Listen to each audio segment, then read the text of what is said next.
Hello दोस्तों, smart agriculture classes में आपका स्वागत है।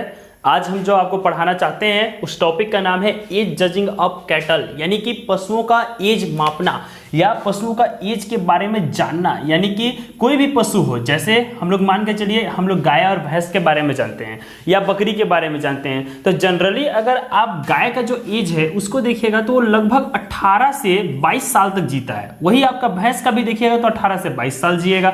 जो बकरी रहेगा, कुत्ते वगैरह रहते हैं, वो लगभग 8 से 14 साल 12 साल की उम्र तक जीते हैं। तो हर पशुओं का एज लिमिट है। तो अगर हम पशुओं का एज जांचने के बारे में जानेंगे, आयु जांच करने की विधि के बारे में जानेंगे, तो हम पशु को देख करके हम कैसे बताएंगे कि पशु का उम्र कितना है। तो पशु का उम्र जानने का हमारे पास यहाँ पर 5 विधियां हैं, जिसमें सबसे पहला विधि का नाम है बाय रिकॉर्ड्स। बाय रिकॉर्ड्स का मतलब होता है अभिलेख के द्वारा। अभिलेख का मतलब होता है आपका रजिस्टर के द्वारा। आपको पता है कि जो भी गौशाला है, कोई भी गौशाला है जिसको हम लोग पशुशाला के नाम से जानते हैं, मान के चलिए एक गौशाला में लगभग 10 गाय बांधी हुई हैं, 10 पशु यहाँ पर बांधे गए हैं, पाले गए हैं। तो इन 10 पशुओं का आप एक रजिस्टर मेंटेन करिए। किसी का ए नाम दीजिए, किसी का बी दीजिए, किसी का सी दीजिए, किसी का डी दीजिए। 10 गाय का 10 प्रकार के नाम आप रख सकते हैं। इनसे जो बच्चा पैदा होगा, जिस दिन बच्चा पैदा हुआ उस दिन उस रजिस्टर में इसे अंकित कर लीजिए, नोट कर लीजिए। अगर आप रजिस्टर में नोट कर लेंगे और कोई भी इंसान अगर उसको आप करके पूछता है कि इस पशु का एज कितना है, तो आप उसका बायोडाटा बता सकते हैं कि फलाना तारीख, फलाना दिन, फलाना समय पशु का जन्म हुआ था, उसके हिसाब से इसका उम्र इतना है। तो रिकॉर्ड्स के द्वारा आप एकदम सही तरीके से पशुओं का उम्र ज्ञात कर सकते हैं।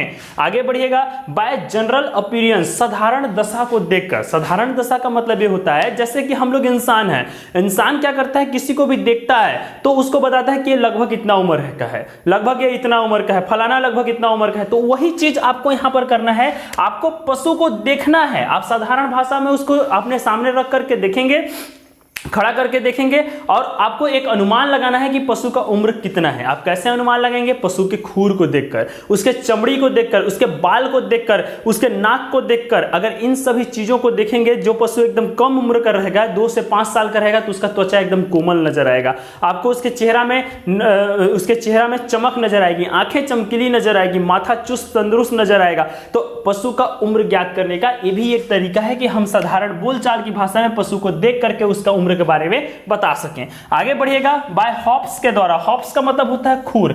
खूर कहां पाया जाता है? पशुओं के पैर में पाया जाता है। आपको पता है जो पशु का पैर रहता है, 4 ठो पैर पाए जाते हैं पशु में, 2 सामने की ओर, 2 पीछे की ओर। तो जो पशु का ये खूर है वो एकदम चिकना रहेगा, उसका उम्र कम है। जो खुरदुरा रहेगा वो मीडियम उम्र का रहता है, और जिसका खुर कटा फटा टूटा फूटा आपको दिखाई देगा, वो आपका जो पशु रहेगा वो लगभग बुजुर्ग होने के कगार में होता है। याद रखिएगा, जो पशु को घर में बांधा जाता है यानी गौशाला में रहता है, उसका खूर का साइज बड़ा बड़ा रहता है। और जो नॉर्मली खेत में काम करता है या बाहर डांड में चरने के लिए जाता है पशुशाला, या जहां पर चारे वाले फसल की खेती की जाती है वहां पर चरने के लिए जाता है, तो उसका जो पैर का साइज है वो धीरे धीरे कटना फटना शुरू हो जाता है। तो इन तरीके से आप पशु का उम्र के बारे में जान सकते हैं। आगे बढ़िएगा, बाय हॉर्न्स के द्वारा। बाय हॉर्न्स का मतलब होता है सींग के द्वारा। आप देखेंगे जो पशु का जो सींग होता है इस आकृति का आपको दिखाई देगा।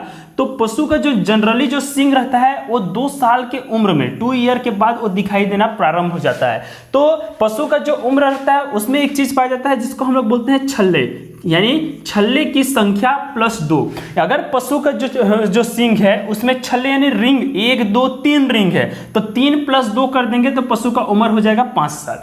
आप नहीं समझ पा रहे हैं तो फिर से ध्यान दीजिएगा। जो बड़े बड़े पशु जिसका सींग पाए जाते हैं, भैंस, गाय, इन सभी के जो बड़े बड़े सींग रहते हैं, उसके सींग को गौर से देखिएगा, उसमें रिंग इस टाइप का संरचना नजर आएगी। जितने रिंग रहेंगे उसमें 2 जोड़ दीजिएगा। अगर पशु के सींग में 8 छल्ले हैं, 8 रिंग है, तो उसमें 2 जोड़ दीजिएगा, तो पशु का उम्र लगभग कितने साल का आपका पता चल जाएगा कि 10 साल का हमारा पशु है। याद रखिएगा, पशु जैसे पैदा होता है उसमें सींग में निकलना शुरू होता है, लेकिन 2 साल के बाद सींग में छल्ला यानी रिंग बनना प्रारंभ हो जाता है। उससे हम जब काउंट करते हैं तो उसको बोलते हैं हैं छल्लों की संख्या प्लस 2।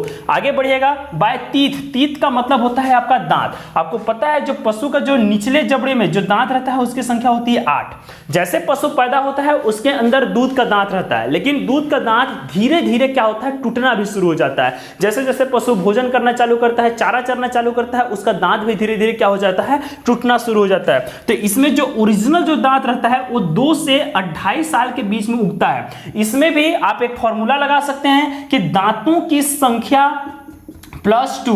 अगर पशु के मुंह में 8 दांत हैं तो उसका उम्र कितना हो जाएगा, 10 साल। पशु के मुंह में अगर 7 दांत हैं तो उसका उम्र कितना हो जाएगा, 9 साल। तो इस फॉर्मूला को लगा करके भी हम लोग क्या कर सकते हैं, पशु का उम्र ज्ञात कर सकते हैं, उसका आयु जांच कर सकते हैं। अगर आपसे कोई पूछा जाए कि सबसे अच्छा तरीका कौन है, और ये पांचों आपका रहेगा ऑप्शन में 1 2 3 4 5, तो इन पांचों तरीका में से सबसे अच्छा कौन सा तरीका है, बाय रिकॉर्ड्स के द्वारा। अगर आपको ऑप्शन में रिकॉर्ड्स नहीं दिखाई देता है तो आप किसको टिक मारिएंगे, बाय तीत को, दांत को टिक मारिएगा, न कि सींग को या खुर को टिक मारिएगा। क्योंकि पेटी में अक्सर ये सवाल पूछता है कि पशुओं की आयु जांच करने की सर्वोत्तम विधि क्या है, और उसमें आप देखिएगा बाय रिकॉर्ड्स नहीं रहता है। उस स्थिति में साधारण दशा खुर, सींग और दांत दिखाई देता है, तो आप टिक किसको लगाएंगे, दांतों के द्वारा लगाया जाता है। तो इस मेथड से, इस तरीके से जो पशुपालक रहते हैं, पशुपालक क्या करते हैं, पशुओं की जांच करते हैं। जैसे अगर गाय खरीदना है, पशु को अगर गाय खरीदना है तो गाय के लिए जो पशु का सामने वाला जो पोर्शन रहता है वो पतला होना चाहिए, पीछे वाला जो पोर्शन जिधर अयन नलिका पाई जाती है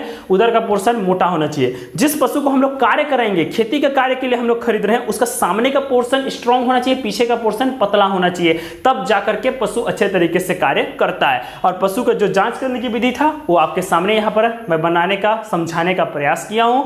आपको उम्मीद करूंगा कि पसंद आएगा। धन्यवाद।